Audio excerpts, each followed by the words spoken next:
Je vais prendre la liberté, effectivement, de me présenter rapidement. Je suis un ancien diplomate, comme disait mon ministre, Biard, vous êtes un diplomate inquiétant, tout simplement parce qu'il y a un moment, il faut tenir les positions. Ce qui est certain, j'ai passé 10 ans de ma vie, notamment à la direction des affaires juridiques, et j'ai une certaine vision internationale du droit international public. Et puis, j'ai mal tourné parce que je me suis fait élire député en 1993, où je suis resté 25 ans à l'Assemblée nationale, et notamment membre de la Commission des affaires étrangères, la Commission des affaires européennes et la délégation parlementaire au renseignement. Je vous recommande d'ailleurs un ouvrage que j'ai fait avec mon ami Jean-Michel Boucheron, Les enjeux géostratégiques des proliférations, qui a posé le problème bien sûr des proliférations auxquelles la France mène une politique active. Alors merci Ali pour cette prise d'initiative sur justement les sanctions contre l'Iran. Ce qui est certain, c'est que lorsqu'on prend un peu de recul, et je crois que Michel l'a très bien dit, même s'il n'a pas pris le temps de faire court, il est clair que aujourd'hui, ce n'est pas en se barricadant dans des dogmes et des certitudes que les États vont trouver des solutions aux crises internationales. Nous vivons dans un village planétaire. Et ce village planétaire a une particularité, c'est que toutes les crises, toutes les idéologies s'auto-alimentent. Et que grâce aux communications modernes, nous pouvons, même avec un portable, entendre les Chinois chuchoter ou les Américains de l'autre. Et donc, cela crée, un monde beaucoup plus ramassé que nous l'avons connu. Et donc, il est clair que nous constatons aujourd'hui sur la scène internationale que les sanctions sont devenues, pardon, c'est trop fort? Non, c'est... C'est la traduction. Ah, c'est la traduction, bah oui, mais bien obligé de traduire. Bon, c'est que nous constatons que les sanctions sont devenues les leitmotifs de la scène internationale et qu'elles pullulent absolument. D'ailleurs, je me souviens que d'étant passé une fois aux États-Unis pour étudier les problèmes pétroliers, on m'avait dit, d'ailleurs je n'avais pas recalculé, les Américains ont la bagatelle de 60 embargos dans le monde. Donc c'est bien la preuve qu'il y a aujourd'hui un pourrissement du système. Alors j'ai essayé d'apporter un certain nombre d'éléments, mais je vais le faire sur un plan juridique, parce que je crois qu'il faut bien caler les choses. Ali Rajvin a commencé à le faire, on regarde un certain nombre de textes internationaux comme les pactes, mais il faut regarder les choses telles qu'elles sont. Sur le plan juridique, les sanctions, elles ont toujours existé. Vous prenez Grotius, vous prenez Vattel, vous prenez la doctrine, du 19e comme le début du 20e, elle les classifie de la manière suivante. Les rétorsions. La rétorsion, c'est rendre l'appareil. C'est-à-dire qu'il est clair que lorsqu'un État vous fait des misères, vous avez le droit, dans le cadre du droit international, de prendre des mesures, et qu'on dit aujourd'hui en langage un peu plus moderne, des contre-mesures. En anglais d'ailleurs, c'est retaliation, qui pourrait être un faux ami d'ailleurs par rapport aux Français. Et ensuite les représailles, comme chacun sait, qui sont c'est une réponse à un acte illicite, mais dans le même domaine et à due proportion de la réponse.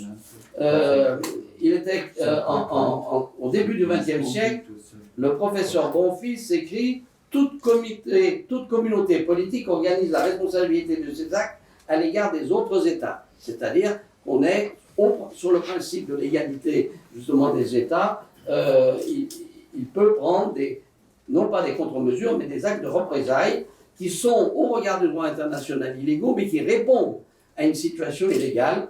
Alors c'est l'interruption des relations commerciales, la mise sous séquestre ou la non-exécution de traités. Ensuite, vous avez l'embargo, qui vient d'ailleurs de l'espagnol, embargare, qui veut dire tout simplement arrêter. Et donc, il est clair que l'embargo au 19e, au début du 20e, avant les guerres de 14, c'était le préliminaire avant la guerre. Et puis, vous avez le blocus pacifique, qui est un autre ordre dans l'ordre international, mais qui permettait bien évidemment d'éviter quand même d'aller jusqu'à la guerre. Alors, une fois qu'on a rappelé ces concepts juridiques que vous connaissez tous, hein, je ne vais pas faire une leçon de droit international à des professeurs qui le font à longueur de temps, mais ce qu'il faut savoir, c'est qu'elles ont une nature politique, les sanctions. Et c'est là où on peut, je dirais, mieux comprendre. Ça a été dit d'ailleurs par Ali tout à l'heure, vous avez d'abord les sanctions unilatérales. C'est-à-dire qu'elles sont prises par certains États, et notamment les États-Unis, bien connus à ce titre, et qui agissent d'ailleurs avec leur législation extraterritoriale de manière totalement contraire au droit international. Ayant été à de multiples reprises en bisbille avec les Américains, je peux vous dire que je trouve que d'ailleurs le gouvernement français a été d'une particulièrement faiblesse vis-à-vis des États-Unis sur, je dirais, les contre-mesures qu'ils prenaient au regard des mesures extraterritoriales des États-Unis qui sont totalement loufoques. Alors je sais bien qu'en matière de corruption, il y a la convention de l'OCDE et un article 4 qu'on a laissé passer, ça c'est encore la faute de Chirac, qui a laissé passer qu'on pouvait effectivement, à partir du moment, pour lutter contre la corruption, avoir, je dirais, une onde de compétences juridictionnelles, on pouvait prendre des mesures. Alors on a élaboré, vous savez, en France, le Sapin 2 pour essayer justement de faire face à cette politique américaine, à la condition que nous poursuivions nous-mêmes pour ne pas les laisser poursuivre aux États-Unis, mais vous connaissez l'histoire de la BNP, vous connaissez, etc. Quand vous songez que les États-Unis peuvent justifier leurs compétences juridictionnelles sur l'utilisation, par exemple, de Gmail, ou sur l'utilisation du dollar, c'est absolument fantastique d'imbécilité, et c'est parfaitement contraire, à mon sens, au droit international public. Et on pourrait y revenir dans le débat. Vous avez bien sûr les sanctions multilatérales. Alors, pardon, il y a des dames, mais j'ai employé le mot, c'est le piège à compte. Et je vais vous dire pourquoi. C'est un piège parce que les Nations Unies, l'Union Européenne, elles prennent des sanctions multilatérales. Alors, c'est très simple, les sanctions multilatérales. On sait quand ça commence, mais on ne sait jamais quand ça finit. Pour la bonne et simple raison que ça constitue une véritable toile d'araignée et qui sont dans laquelle les États n'arrivent pas à sortir par eux-mêmes, sauf à casser la baraque. C'est-à-dire que si vous avez un État fort qui dit « mais non, ça suffit et je vous dis ce que je pense », eh bien à ce moment-là, ça marche. Mais aujourd'hui, on voit très bien dans l'Union européenne que les sanctions multilatérales prises à l'encontre de la Russie, c'est un piège. Et surtout quand on a un chef de l'État qui est en utopie et en eurolatrie vis-à-vis de l'Union européenne. Parce que vous avez les Polonais qui ne veulent pas en entendre parler, et les États baltes, etc. Et c'est pourquoi contraire à nos intérêts. Et puis, il y a quelque chose qui est peu connu, d'une règle générale, c'est les relais privés aux sanctions, quelles qu'elles soient. Et là, il faut que vous regardiez bien ce qui se passe au Congrès des États-Unis. Vous avez des sénateurs qui ont mis au point un certain nombre d'actions judiciaires qui sont allés jusqu'à écrire à des entreprises françaises en disant « Attention, si vous commercez avec l'Iran alors que nous sommes contre, nous allons vous attraire devant la juridiction américaine. » Et ça marche parfois, parce qu'il y en a qui ont la trouille, parce que, bien sûr, certains se disent « Si je fais ça, je vais bloquer, bien évidemment, dans mon marché américain, et donc ils baissent pavillon et ils se laissent menacer et contraindre par des actions privées dans le multilatéral. » Tout à l'heure, Ali, vous avez parlé de l'affaire Peugeot. Je suis intimement convaincu que l'affaire Peugeot, avec l'entrée au capital de Peugeot, je crois que c'était la General Motors à l'époque, c'était une manœuvre de la part des États-Unis pour ensuite dire, à partir du moment qu'elle était au capital de Peugeot, de faire demi-tour à Peugeot en Iran, parce que c'était par le biais des privés qu'ils ont agi, et je l'ai assisté de moi-même, bien évidemment, on s'est touché. Alors, ce qui est certain, que vous les analysiez au début du XXe siècle, au XIXe, les sanctions, ça nous convainc. Il y en avait, hein, il y a eu des blocus, souvenez-vous de Napoléon qui a été contraint d'Angleterre, mais il n'en demeure pas moins qu'aujourd'hui, on voit très bien que les sanctions, est-ce qu'elles arrivent à résoudre le problème? Eh bien non. Eh bien non. La seule embargo, les seules sanctions qui au XIXe siècle ont réussi, c'est le cas de la Rhodésie. C'est-à-dire la Rhodésie, qui était dans un système d'apartheid, a été effectivement contrainte. Elle est devenue d'ailleurs le Zimbabwe, avec un criminel de guerre patent qui a pris la tête du pays après. Et c'est le seul cas réel où l'on constate que des sanctions ont fait changer le pays contre lesquels elles étaient destinées. Alors maintenant, parlons un peu des sanctions contre l'Iran. Parce que, bien sûr, c'est le sujet, mais je voulais reposer le cadre, je dirais, du système sanctions.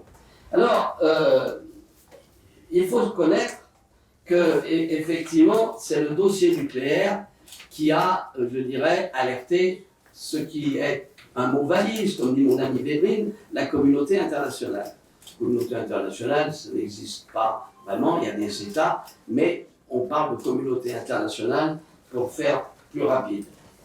Et donc, c'est le fameux TNP. Le TNP, vous le connaissez, c'est le traité sur la non-prolifération des armes nucléaires qui a été signé à Londres, à Moscou et à Washington en juillet 1968. Et la France n'a pas adhéré à cette époque-là, puisqu'elle l'a ratifié en 1992 seulement, parce qu'on avait la volonté de poursuivre nos programmes nucléaires. Aujourd'hui, c'est clair, c'est un traité inégalitaire, il ne faut pas se leurrer. C'est un traité inégalitaire où 5 États, les États-Unis, la Russie, la France, la Grande-Bretagne et la Chine, ont le droit d'avoir des armes nucléaires. Alors il y a un article, c'est de mémoire, je crois que c'est l'article 4 ou 5, qui dit très clairement que bien évidemment il faut poursuivre le désarmement nucléaire total et bannir les armes nucléaires. C'est une vue de l'esprit dans l'état actuel de la scène internationale, mais ça existe, et souvent, d'ailleurs, les États nucléaires, je dirais, se font reprocher par beaucoup d'États en disant « et pourquoi vous et pas nous ?» Et donc, il y a quand même un problème, c'est que le problème, c'est que vous connaissez la formule du général Gallois qui dit « l'atome rend sage ».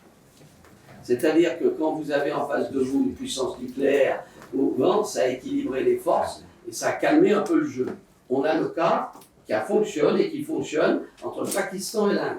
Vous savez que vous avez 3 États, et même 4 actuellement, qui ont des armes nucléaires et qui ne sont pas signataires du traité. C'est le Pakistan, l'Inde, la Corée du Nord et Israël. Ne pas oublier Israël, quand la Commission des Affaires étrangères, l'ambassadeur d'Israël disait qu'ils n'avaient pas d'armes nucléaires, on rigolait, parce que c'est même la France qui a aidé, n'est-ce pas, à la constitution du parc nucléaire, à un temps où on avait des relations qui étaient un peu plus normales qu'aujourd'hui. Et donc, il est évident que la communauté internationale se pose des questions, c'est ce que nous avions développé en disant la prolifération, effectivement, si vous avez derrière une demande de nucléaire, vous avez l'Égypte, vous avez la Turquie, vous avez l'Arabie Saoudite, vous avez l'Iran, et même certains disaient l'Algérie, je dirais le jeu de l'équilibre nucléaire avec une multitude d'États nucléaires, c'est peut-être pas de nature à assurer un équilibre et qu'on peut être, je dirais, toujours, on peut tomber sur un docteur Folamour. Et donc, qu'est-ce qui s'est passé? En août 22, plus exactement, 2012, et donc là, il y a une erreur dans mon choix, on a été alerté par, vous le savez, par notamment les origines du peuple, il faut le signaler, qu'il y avait un programme nucléaire clandestin en Iran, à Nakhans, avec l'installation secrète d'enregistrement de 58 centrifugeuses, et à Arak, une centrale nucléaire aux lourdes productrices de plutonium. Et donc l'AIEA a visité ces sites et a constaté, selon les termes de l'AIEA, que les visées militaires de ces sites ne font pas de doute. Alors là-dessus, bien évidemment, il y a eu de multiples négociations qui se sont déroulées et qui ont abouti, comme vous l'avez mentionné, Ali, au 14 juillet 2015, un accord nucléaire à Vienne avec l'Iran qui s'appelle, comme vous le savez, en anglais, Joint Comprehensive Plan of Action, et qui a été signé notamment les États-Unis, la Chine, la Russie, la France, le Royaume-Uni et l'Allemagne. À la suite de ça, il est parfaitement exact que l'AIEA a constaté et établi que les Iraniens respectaient leurs obligations. Et puis, ce qui s'est passé, eh ben, c'est qu'est arrivé l'éléphant dans le magasin de porcelaine, à savoir Donald Trump. Et qu'il a dénoncé cet accord sous la pression d'un certain nombre de lobbies aux États-Unis, sur lesquels je reviendrai tout à l'heure. Et il a accompagné cette dénonciation de l'annonce de sanctions entre 90 jours et 180 jours.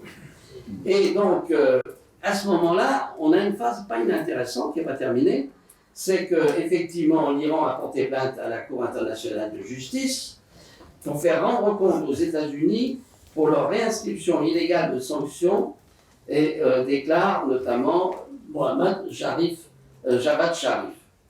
Et alors, ce qui est intéressant, c'est que la CJ vient de rendre, en 3 février 2021, un arrêt disant que la Cour a compétence, parce que les Américains ont dit « vous êtes hors votre compétence, nous ne vous reconnaissons pas », etc. Et la Cour a rendu un arrêt par 15 voix contre une, que, effectivement, le paragraphe 2 de l'article 21 du traité d'amitié, de commerce et de droit consulaire de 1955 entre les États-Unis et l'Iran permettait à la Cour de juger et que la plainte, la requête de l'Iran était recevable. Alors là, c'est une procédure, on est en procédure sur la compétence, doit venir l'arrêt au fond, qui va prendre encore quelques années, et que bien évidemment, on n'est pas sorti sur le plan du droit de la procédure, et est-ce que les États-Unis accepteront? Est-ce que l'arrivée de Biden va permettre une nouvelle phase? Ça reste encore à établir, parce qu'il est vrai qu'à la suite de la dénonciation par Trump, la France a tenté une médiation. Vous avez vu arriver d'ailleurs en France le ministre. Monsieur Beaune, qui est son conseiller diplomatique que je connais un peu, a effectué un certain nombre de missions à Téhéran. Le résultat des courses, échec complet. C'est aussi simple que ça. Et donc, où on en est aujourd'hui par rapport à la situation? Parce que ça discute, c'est vrai que c'est très tendu entre les États-Unis et l'Iran, qu'il y a aussi le programme balistique qui fait que les États-Unis sont assez inquiets. Et donc, il faut quand même voir que l'impact politique de la dénonciation a eu quand même quelques commentaires acides, y compris aux États-Unis. Il y a un dénommé Paul Craig Roberts, qui est ancien secrétaire d'État au Trésor, qui a dit que la politique étrangère de Trump est sous le contrôle d'Israël. Brut de fond. Bien. Mais surtout parce que quel a été le résultat de cette dénonciation? Ben ça, je dirais, ça a conforté ce que je peux appeler les durs en Iran. Et que loin de désarmer, bien évidemment, l'Iran, ça a renforcé le camp des conservateurs et des passedarans, pour ne pas les nommer. Et donc, l'Iran a relancé son programme nucléaire derrière, et que c'est exactement à l'opposé de ce que l'on recherchait avec l'accord de 2015. Et ça, c'est la réalité. C'est-à-dire que les sanctions sont allées exactement à l'encontre du but recherché, qui était pour nous éviter les proliférations. Et donc aujourd'hui, qu'est-ce qui se passe? Eh bien, on est dans l'impasse. On est dans l'impasse, et surtout, on voit bien que la politique ultra qu'a menée les États-Unis a conduit à une situation encore pire. Et donc, pourquoi? Et là, il faut dire, et ça va aller vite. Les sanctions aux États-Unis ne sont pas un enjeu de strict politique extérieure. C'est un enjeu de politique intérieure. C'est-à-dire qu'il faut avoir dans la main le Congrès et il faut rallier, bien sûr, les votes aux élections. Et comme c'est un pays qui passe son temps dans les élections, un peu comme nous d'ailleurs, avec les midterms, etc. Et puis, ne jamais oublier les liens qu'ont les États-Unis avec un certain nombre d'États du Proche et du Moyen-Orient. Et on va le nommer, c'est bien sûr le fait qu'Israël, alors même que s'il y a un État qui pourrait s'entendre avec l'Iran, c'est Israël. Et ça, je tiens à le dire, parce que, je ne vais pas raconter ma vie, mais on a eu parfois des signaux intéressant et que loin d'avoir des alliances avec les sunnites, etc., l'Arabie saoudite, pour ne pas le nommer, on peut bien voir qu'il pourrait y avoir une possibilité d'entente. Et puis enfin, c'est ce que je vous ai dit tout à l'heure, les sanctions sont dans les mains de lobbies privés, et ça, c'est grave, parce que c'est plus les États qui gouvernent, mais ce sont des intérêts privés, et notamment aux États-Unis, ils pullulent. Voilà ce que je voulais vous dire, et si je cite Marx pour conclure, je dirais que le quantitatif des sanctions pose un problème qualitatif. Merci.